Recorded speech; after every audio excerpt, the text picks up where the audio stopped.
दुआ को इस्लाम में बहुत पावरफुल इबादत माना जाता है। दुआ सिर्फ मांगने का नाम नहीं, बल्कि ये एक ऐसी हैबिट है जिसका फायदा इंसान की मेंटल पीस और इमोशनल स्ट्रेंथ में दिखाई दे सकता है। जब इंसान रेगुलरली दुआ करता है तो उसका सबसे बड़ा फायदा यह हो सकता है कि उसके अंदर होप डेवलप हो सकती है। दुआ का पहला फायदा यह हो सकता है कि इंसान स्ट्रेस से रिलीफ महसूस कर सकता है। जब इंसान अपनी प्रॉब्लम्स एक्सप्रेस करता है तो उसका फायदा यह होता है कि उसका माइंड लाइट महसूस कर सकता है। इमोशनल एक्सप्रेशन का फायदा यह है कि इंसान एंजाइटी से दूर रह सकता है। दूसरा फायदा यह हो सकता है कि दुआ इंसान को पॉजिटिव थिंकिंग दे सकती है। पॉजिटिव थिंकिंग का फायदा यह है कि इंसान मुश्किल सिचुएशंस में भी उम्मीद रख सकता है। होप का फायदा यह है कि इंसान जल्दी गिव अप नहीं करता। तीसरा फायदा यह हो सकता है कि दुआ पेशेंस सिखा सकती है। पेशेंस का फायदा यह है कि इंसान जल्दबाजी में गलत डिसीजंस लेने से बच सकता है। चौथा फायदा यह हो सकता है कि दुआ सेल्फ कॉन्फिडेंस बढ़ा सकती है।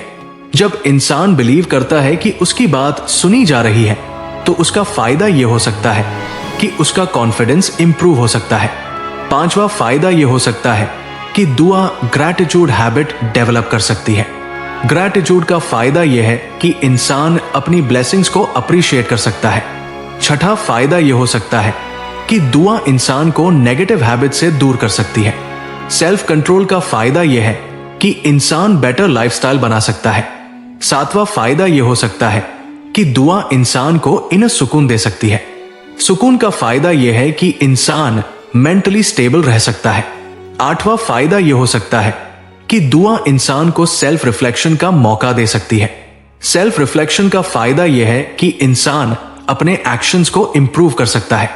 नौवां फायदा यह हो सकता है कि दुआ इंसान को ह्यूमिलिटी सिखा सकती है। ह्यूमिलिटी का फायदा यह है कि इंसान ईगो से बच सकता है। 10वां और सबसे बड़ा फायदा यह हो सकता है कि दुआ इंसान को ऑप्टिमिस्टिक बना सकती है। ऑप्टिमिज्म का फायदा यह है कि इंसान लाइफ चैलेंजेस को पॉजिटिव वे में हैंडल कर सकता है। याद रखिए, दुआ का असली फायदा सिर्फ रिजल्ट नहीं बल्कि मेंटल स्ट्रेंथ, पॉजिटिव माइंडसेट और इमोशनल बैलेंस भी है। अगर इंसान डेली दुआ की हैबिट बना ले तो उसका असर उसकी पर्सनैलिटी और थिंकिंग दोनों में दिखाई दे सकता है। इसलिए हमेशा कोशिश करनी चाहिए कि इंसान अपने रूटीन में दुआ को शामिल करे ताकि उसे इसके प्रैक्टिकल बेनिफिट्स मिल सके।